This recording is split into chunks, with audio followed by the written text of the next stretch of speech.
오늘 본문 말씀을 믿음의 명문가를 위한 기도 두 번째로 하나님이 하신 일을 기념하라라는 제목으로 함께 말씀을 나누도록 하겠습니다. 말씀을 위해서 제가 잠시 다시 한번 기도하도록 하겠습니다. 하나님 아버지, 저희들에게 이전에 여호수아 말씀을 연속 강해 설교로 나누게 하시고 이번 기회에 특별히 다시 한번 여호수아 말씀을 돌아보면서 믿음의 명문가가 되기 위한 기도의 제목들을 하나씩 살펴보고 있습니다. 저희들 하나님께서 우리에게 주신 귀한 구원의 역사를 위해서 또 이 믿음의 계승을 위해서 다음 세대를 위해서 기도하는 것이 얼마나 중요하였는지 지난 시간 살펴보았고 오늘 말씀을 통해서 하나님의 행하신 일을 우리가 기록하고 이것을 기념하게 하면서 이 일 안에서 감사와 기쁨이 넘치게 하는 것이 또 믿음의 명문가의 중요한 사명임을 배우게 됩니다. 저희들 이 일을 위해서 먼저 수고하게 하여 주셨고 이 일이 잘 계승되도록 항상 기도하게 하셨고 열매를 보며 함께 기뻐하며 감사하며 찬양하는 교회가 되도록 하나님 인도하여 주시옵소서. 함께 하시는 믿사오며 예수님 이름으로 기도드리옵나이다. 아멘. 우리가 오늘 본문 말씀을 통해서 함께 묵상할 내용들 먼저 살펴보도록 하겠습니다. 첫 번째는 하나님은 요단강을 건널 때 무엇을 하라고 명령하셨나요? 오늘 이 부분이 주요 사건입니다.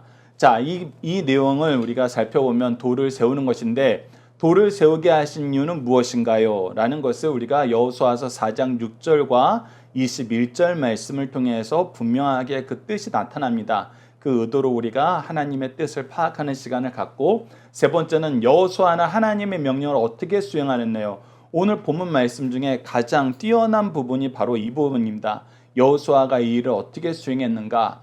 우리에게 필요한 자세는 무엇인가? 이 부분을 우리가 잘 살펴보고 마지막으로 네 번째, 하나님은 이 모든 일을 통해 자녀들에게 무엇을 가르치시길 원하나요?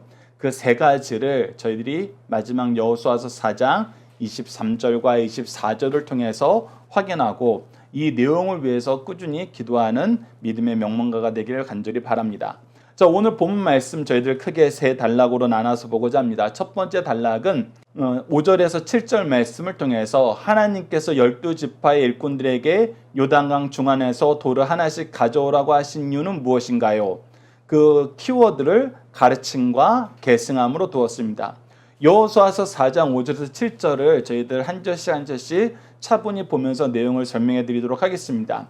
여호수아서 4장 5절에서 7절 말씀의 배경은 이제 여호수아의 지도를 따라서 이스라엘 민족이 요단강 앞에 오게 되었습니다. 그리고 요단을 건너게 하실 때 하나님께서 어떻게 건너게 하신다 그랬냐면 하나님의 법궤를 레위 지파가 메고 앞서 가면은 요단강이 마르게 하신다 그랬습니다.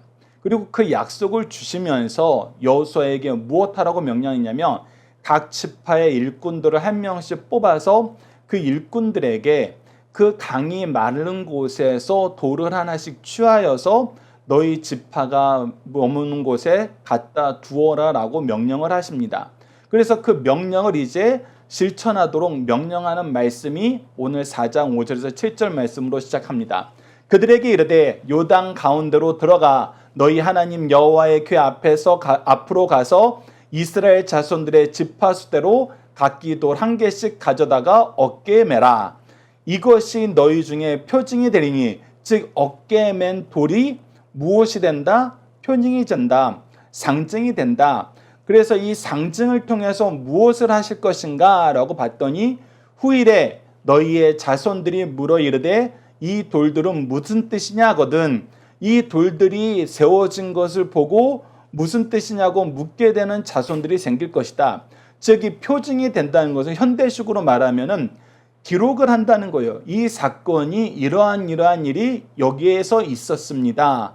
그리고 이 사건의 의미는 이것입니다 라고 기록을 하는데 고대 사회에서는 글을 쓰는 거, 글을 읽는 거 이것이 수월하지 않았어요. 특히 일정 계층에 있는 사람들, 사실 이 당시에는 우리가 알다시피 파피루스가 나와서 비로소 기록할 수 있는 문명이 안정되기 시작하였고 이 안정되었을 때 하나님께서는 모세를 통해서 모세 오경을 기록하게 하셨습니다. 그러나 이것이 여러 사람들이 읽을 수 있도록 여러 개로 필사될 만큼의 환경은 안 되었어요. 그래서 이 글을 모세가 가르치면 부모들은 열심히 듣고 그 들은 것을 자녀들에게 또 가르치는 것을 통해서 듣고 가르치는, 읽고 가르치는 것이 아니라 듣고 가르치는 것이 보편적이었던 시대입니다.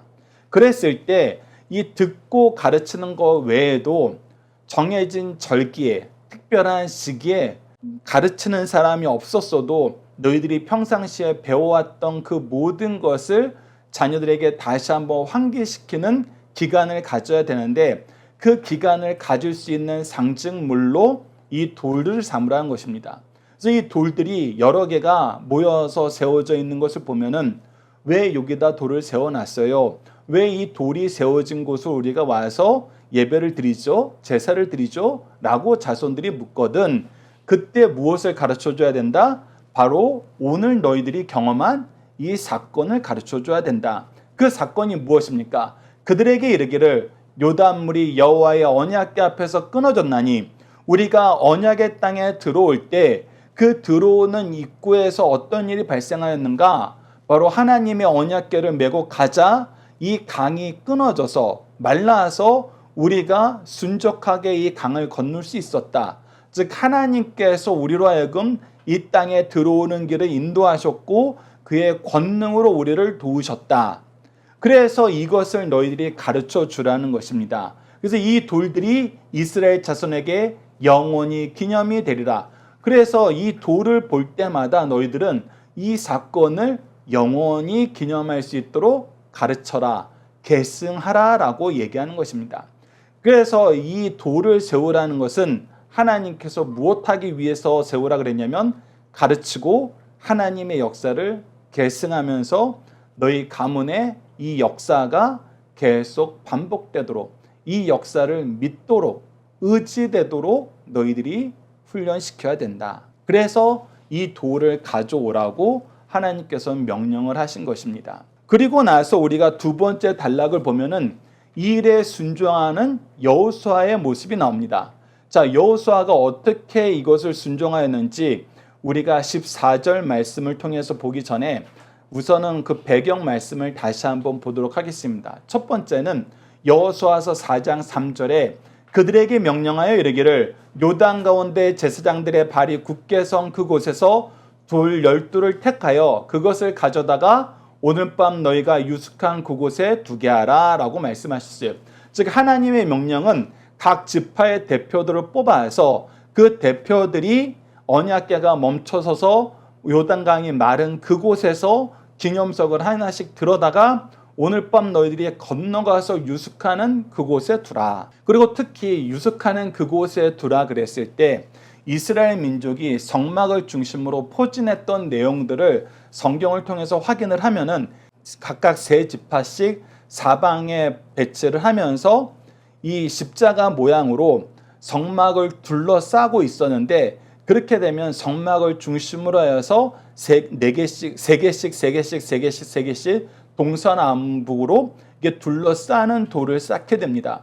그래서 이것이 인위적인 것이고 이것이 어떤 의도에 의해서 돌이 이렇게 놓여졌다는 것을 분명하게 보일 수 있도록 쌓으라는 거였어요. 여기가 하나님의 말씀이었습니다. 그래서 재료는 무엇인가? 요단강 안에 있는 돌, 돌이 물 안에 있는 돌과 물 밖에 있는 돌은 사실 그 모양이나 형태가 다르게 됩니다. 물에 의해서 풍화작용을 겪고 맨들맨들해진 돌은 이것이 물 안에 있었다는 것을 그 돌 스스로가 증명을 해요. 그래서 이 돌은 물 안에 있었던 것으로 하나님께서 물을 말리시고 하나님의 일꾼들을 통해서 옮기지 않았으면은 이것이 옮겨질 수 없는 것임을 분명히 드러냅니다. 그리고 장소가 이스라엘 민족이 요단강을 건너서 처음으로 유숙하는 그 장소였어요. 그래서 이것을 이제 영원히 그 자리에서 옮기지 말라는 것입니다. 앞으로 이것을 계속 그 자리에서 보게 만들라는 거예요. 그리고 이것을 실천하는 여호수아의 모습이 오늘 굉장히 중요한 모습입니다. 그것이 여호수아서 4장 8절과 9절에 기록되어 있습니다. 우선 8절을 보면은 우선 하나님이 주신 명령에 그대로 순종하는 모습이 나옵니다. 제가 읽어드리겠습니다. 이스라엘 자손들이 여호수아가 명령한 대로 행하되 여호와께서 여호수아에게 이르신 대로 이스라엘 자손들의 지파수를 따라 요단 가운데에서 돌 12를 택하여 자기들이 유숙한 곳으로 가져다가 거기에 두었더라. 자, 4절 말씀에 대한 정확한 순종이 8절이에요. 근데 우리가 오늘 여호수아를 통해서 봐야 되는 것이 그가 무엇인가를 한 가지를 더합니다. 그 더하는 내용이 바로 9절에 나와 있어요. 여러분 우리 9절 한번 같이 읽어보도록 하겠습니다. 함께 읽습니다. 시작. 여호수아가 또 요단 가운데 곧 언약궤를 맨 제사장들의 발이 선 곳에 돌 12를 세웠더니 오늘까지 거기에 있었더라.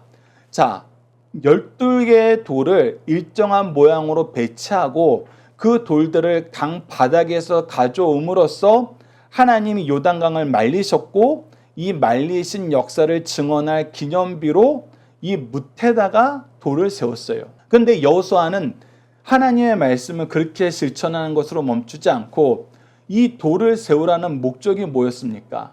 이것을 보고 하나님의 행하신 일을 서로 나누라 그런 거였어요.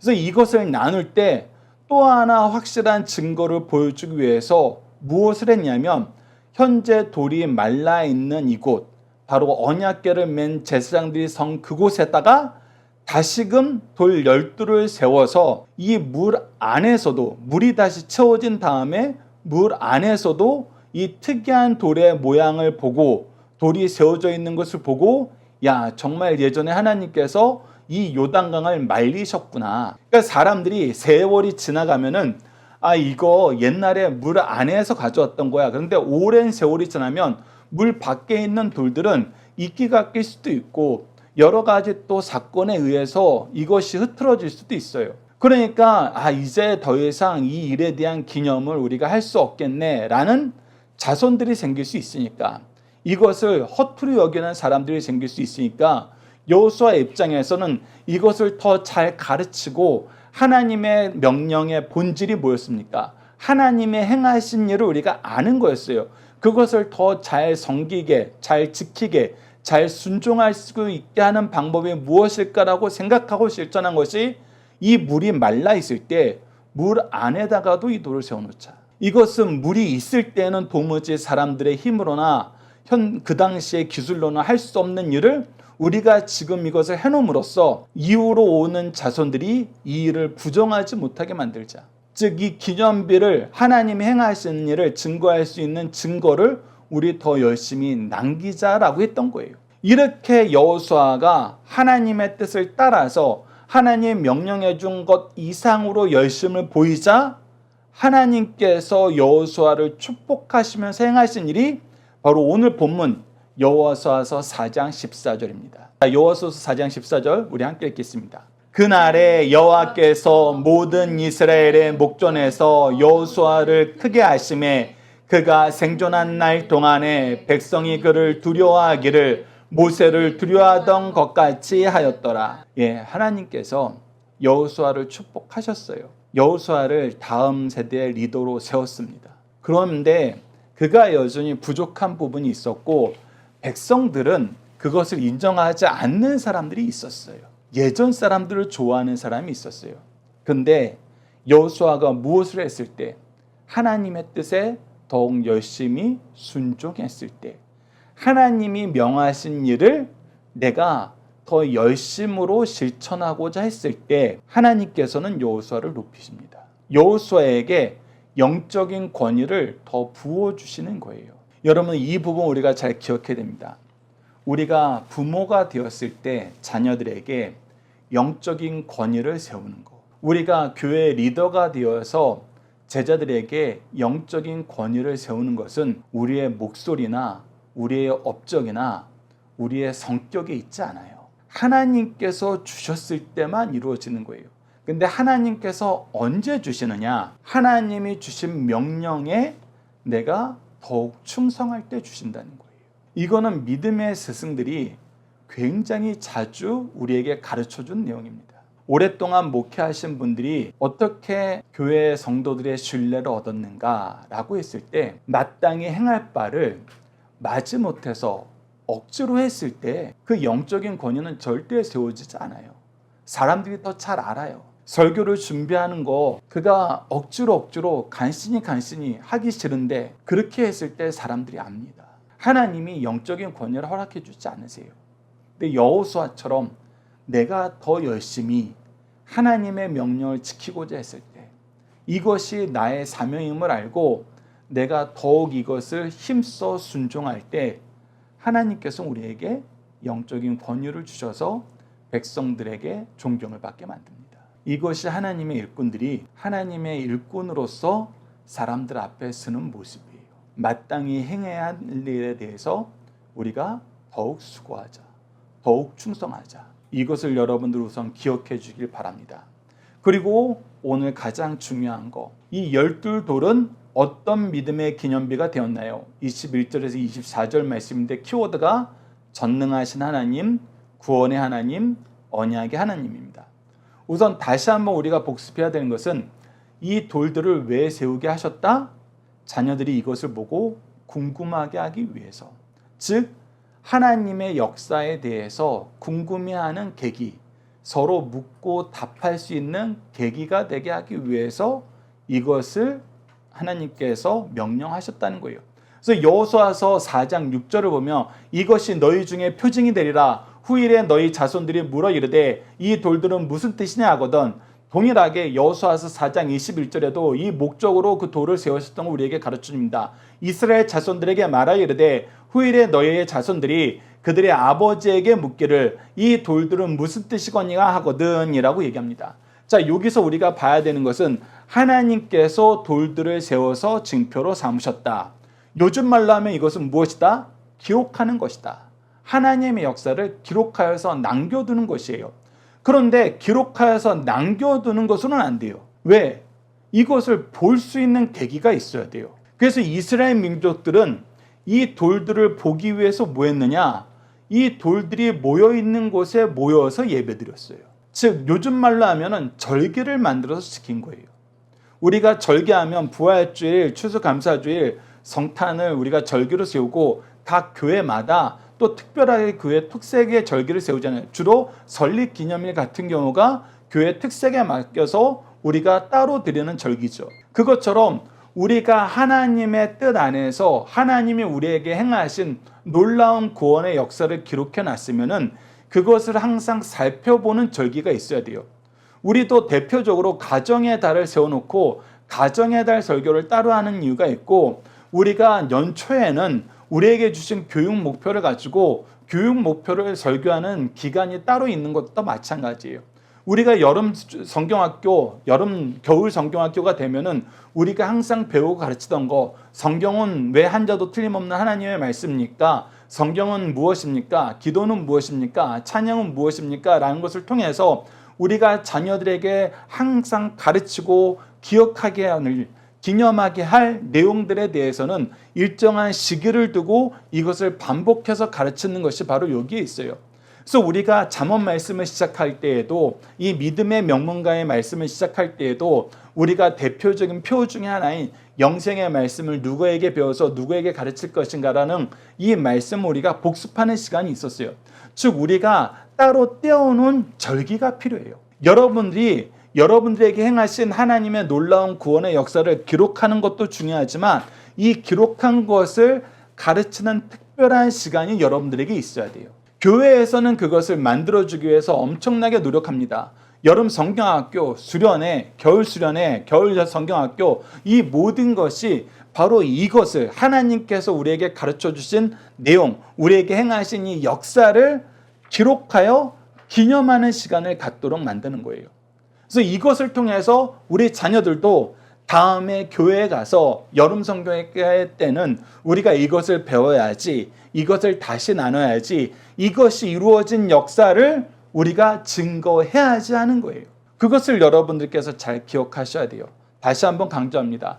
하나님께서 우리에게 행하신 일은 우리가 잘 기록해야 되고, 이 기록된 것을 잘 나눌 수 있는 절기를 꼭 만드셔야 된다. 이것이 가정에서 일어났던 우리 가문에게 특별하게 주셨던 역사라면은, 우리가 꼭 기억하고 기념하고 계승해야 될 일이라면은, 여러분들 각자의 가정에서도 이해를 하셔야 돼요. 특히 믿음의 명문가들은 이것이 추석이나 설날에 자주 일어나죠. 가족들이 모였을 때 우리 가문에게 행하신 하나님의 역사가 이랬지. 지난 한 해 동안 우리를 인도하신 하나님의 역사가 이랬단다. 그러면서 우리 친척들이 서로 따로 떨어져서 살다가 이 명절 때만 되면 모여서 지난 한 해 동안에 하나님이 우리에게 행하신 놀라운 일을 서로 나누고 그 일을 우리가 기록하여 기념하면서 함께 감사하고 축복하는 시간이 바로 명절이 되는 거예요. 이처럼 여러분들 꼭 기록하고 기념하는 시간을 가지십시오. 하나님께서 먼저 그것을 명령하신 거예요. 그리고 이것을 지킴으로 우리가 무엇을 확인하게 되느냐? 그것이 바로 여호수아서 4장 23절에서 24절에 나타납니다. 이 내용을 저희들이 화면을 보면은 제가 단어를 하나씩 정리해 놨습니다. 우선 23절 전반절을 보면은 너희의 하나님 여호와께서 요단물을 너희 앞에서 마르게 하사, 즉 물을 마르게 하신다는 것은 전능하신 하나님을 뜻해요. 그리고 그 마르게 하신 목적이 무엇이냐? 너희를 건너게 하신 것은 하나님의 구원을 얘기합니다. 이것은 언제 일어났던 일과 똑같은 구조를 가지고 있다? 바로 홍해를 건너게 하신 것과 동일하다. 그래서 너희의 하나님 여호와께서 우리 앞에 홍해를 말리시고, 이것은 하나님의 전능하심을 나타내요. 우리를 건너게 하신 것 같느니라. 이것은 하나님께서 우리를 구원하셨던 것을 얘기해요. 즉 이스라엘 민족이 40년 동안 광야 생활을 하면서 이 홍해를 건넜던 처음 세대는 다 광야에서 죽게 되었어요. 하나님의 명령을 지키지 않고 하나님을 신뢰하지 않으므로 광야에서 심판을 받아서 1세대는 다 죽었어요. 이 1세대에서 살아남은 사람이 바로 여호수아와 갈렙이었어요. 그리고 나머지는 이때 아직 성년이 되기 전 어린아이들과 그 사막에서 태어난 아이들이에요. 그래서 이 중에 일부는 홍해를 마르게 하신 것을 경험한 사람이 있는가 하면은 더 많은 대다수는 홍해를 마르게 하신 것을 경험하지 않은 자녀들이 있어요. 근데 하나님께서는 이 홍해를 말라서 건너게 하신 것이 엄청난 의미거든요. 이것을 기억하지 못하면 안 돼요. 그래서 이 요단강을 마르고 건너게 하신 것을 통해서 무엇까지 가르치고 기념하는 시간을 갖게 하셨냐면, 이스라엘 민족을 애굽에서 구원하여 내실 때 홍해를 마르게 하시는 하나님의 전능하심과 그 홍해를 건너게 하심으로 하나님이 이스라엘 민족에게 어떻게 구원을 행하셨는지도 보게 돼요. 추가로 우리가 무엇도 볼 수 있습니까? 이 홍해를 덮으심으로 추격해오는 예굽 민족을 심판하셨던 것을 보게 돼요. 즉 전능하신 하나님이 구원을 행하시고 심판을 행하신다는 것, 즉 구원과 심판은 우리가 항상 동시적으로 온다는 것을 우리가 보음으로써 하나님의 구원을 가르치면 당연하게 하나님의 심판도 우리가 배우게 된다는 것입니다. 그래서 오늘 본문 말씀에서는 이 전능하신 하나님이 너희를 구원하였는데 여기서만 끝나는 것이 아니라 24절을 통해서 우리에게 한 가지를 더 가르쳐 줍니다.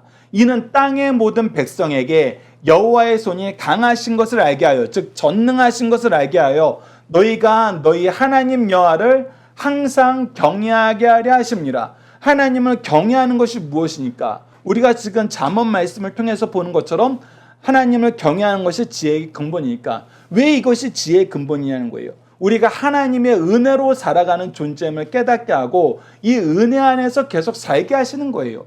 즉 하나님을 경외함으로 너희들이 하나님의 법을 지키고 이 법 안에서 은혜를 누리고 너희들이 복을 누린다는 것을 하나님이 약속하셨거든요. 그래서 이 하나님 경외함 안에서는 우리가 어떤 하나님을 배우게 되느냐? 언약을 반드시 지키신 하나님을 배우게 된다는 거예요. 즉 전능하신 하나님이 너희를 구원하였으니 너희들은 하나님 경외하는 것을 잊지 마. 우리 민족에게는 이것이 가장 중요한 신앙의 유산이고 우리 가문에는 이것이 가장 중요한 신앙의 역사야. 그리고 너희들이 이 역사를 믿고 인정하고 의지하면 어떻게 돼? 하나님의 약속이 너희들에게 이루어져. 구원의 하나님이, 은혜의 하나님이 너희들을 돌보셔, 너희들을 기르셔, 너희들을 지키셔, 너희로 승리하게 하셔. 그래서 이 역사를 너희들이 기억해야 돼. 그래서 너희들은 세 가지를 기억해라. 하나님은 전능하신 하나님이고 구원의 하나님이시고 우리의 언약을 반드시 이루시는 분이시다. 그래서 이 세 가지를 여러분들이 기억해야 됩니다. 자, 오늘 본문 말씀 우리가 정리해 보도록 하겠습니다. 다음과 같이 세 가지로 우리가 정리해 봅시다. 첫째, 믿음의 명문가는 하나님의 행하신 일을 기록한다.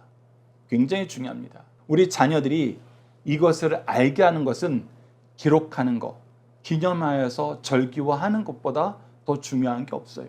그래서 여러분들이 지키는, 가정 안에서 지키는 우리가 일반적인 기념일이 있잖아요. 생일이든지 결혼 기념일이든지, 특히 결혼 기념일에는 우리가 한번 자녀들에게 우리가 결혼할 때 우리에게 주신 하나님의 말씀, 하나님의 은혜가 무엇이었는지 한번 전하는 시간도 한번 가져보세요. 그래서 그런 식으로 가정에 있는 각종 기념일을 우리가 하나님이 우리에게 베푸신 은혜를 축하하고 은혜를 전하는 시간이 되게 만듭시다. 우리가 자녀들의 생일을 기념할 때에도 네가 태어나기 전에 우리가 힘써 기도하던 내용이 이거다. 네가 어렸을 때 우리가 기도하던 내용이 이거다. 이렇게 하면서 자녀의 생일을 우리가 하나님의 은혜의 말씀과 은혜의 역사를 기록하고 나누는 시간으로 삼는 것. 이것이 우리가 세상의 절기를 하나님이 기뻐하시는 절기로 바꾸는 굉장히 좋은 방법입니다. 이것을 우리가 한번 실천해 봅시다. 두 번째는 믿음의 명문가는 하나님이 행하신 일을 잘 가르칩니다. 이것을 기록만 해놓으면 안 돼요. 잘 가르쳐야 돼요. 잘 가르칠 수 있도록 우리가 먼저 수고해야 됩니다. 우리가 잠언 말씀 처음 말씀에서도 우리가 먼저 수고를 해야 돼요. 자녀들에게 이 지혜의 말씀을 계속해서 공급하도록 수고해야 됩니다. 그런 것처럼 우리가 먼저 가르치도록 수고해야 된다. 세 번째는 믿음의 명문가는 하나님의 행하신 일을 믿고 의지한다. 믿고 의지할 때 우리가 잠언 말씀과 연결하면 무엇을 볼 수 있어요? 우리 자녀들이 어려서부터 말로만 전해진 말씀을 가지고는 사실 믿기 힘들어요. 근데 자연스럽게 믿음이 형성될 때에는 말씀과 함께 무엇이냐면 부모들을 통해서 이 말씀이 이루어지는 그 성취의 역사를 주목하여 경험했을 때 이 믿음의 역사는 커집니다. 믿음은 확고하게 서게 돼요. 그래서 우리가 이것을 먼저 실천해야 되는 거예요. 다시 한번 기억하십시오. 믿음의 명문가는 하나님의 행하신 일을 기록하고 기념한다. 믿음의 명문가는 하나님의 행하신 일을 잘 가르친다. 믿음의 명문가는 하나님의 행하신 일을 믿고 의지한다. 이 세 가지를 우리가 기억하면서 이 일이 잘 이루어지도록 함께 기도하면서 이 기도가 우리 삶에 잘 성취되도록 우리 함께 수고하고 섬기는 믿음의 명문가를 많이 배출하는 은혜로운 교회가 되길 간절히 기도합니다. 우리 자녀들과 함께하는 기도 훈련 내용으로 함께 기도하도록 하겠습니다. 우리를 구원하시는 전능하신 하나님, 우리를 향한 하나님의 구속사를 알게 하시고 이를 기억하며 주를 의지하는 삶을 살게 하심을 감사합니다. 우리를 향한 구원의 역사를 잘 기록하고 이를 기념하며 자녀들에게 가르치는 삶을 살게 하셨는데 우리가 기념해야 하는 절기들도 역사도 너무나 형식적으로 물질 위주의 감사만 전하여 하나님의 은혜의 역사를 망각하는 가정과 교회가 됨을 용서해 주소서. 우리 가정에 행하신 하나님의 역사, 우리 가문에 행하신 하나님의 역사, 우리 교회에 행하신 하나님의 역사, 우리 민족을 향한 하나님의 역사, 온 인류에게 행하신 하나님의 역사를 통해서 전능하신 하나님이 우리를 얼마나 사랑하시고 어떻게 구원을 이루셨고 우리에게 주신 승리의 약속이 무엇인지 항상 기억하고 기념하고 함께 축하하며 감사하는 믿음의 공동체가 되도록 도와주소서. 예수님 이름으로 기도드립니다. 아멘.